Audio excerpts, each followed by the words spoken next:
இன்று கால்நடை பராமரிப்பு துறை சார்பில் 87 கோடியே 35 லட்சம் ரூபாய் நிதி ஒதுக்கீட்டில் கால்நடை மருத்துவ சேவைகள் மற்றும் 22 கோடியே 32 லட்சம் ரூபாய் செலவில் 11 மாவட்டங்களில் புதிய கட்டடங்கள் திறந்து வைக்கப்பட்டன.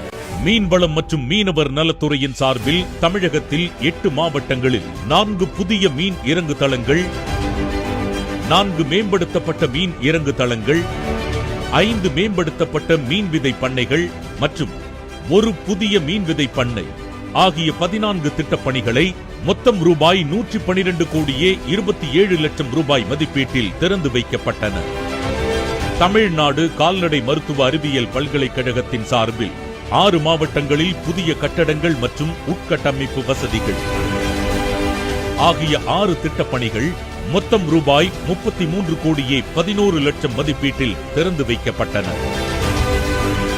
நாகப்பட்டினத்தில் தமிழ்நாடு டாக்டர் ஜே ஜெயலலிதா மீன்வள பல்கலைக்கழக வளாகத்தில் கட்டப்பட்டுள்ள உழவர் பயிற்சி மைய கட்டடம், நுழைவு வளைவு கட்டுமானம் மற்றும் கான்கிரீட் சாலை ஆகிய திட்டப்பணிகள் ரூபாய் 12 கோடியே 82 லட்சத்தி 57,000 மதிப்பீட்டில் திறந்து வைக்கப்பட்டன.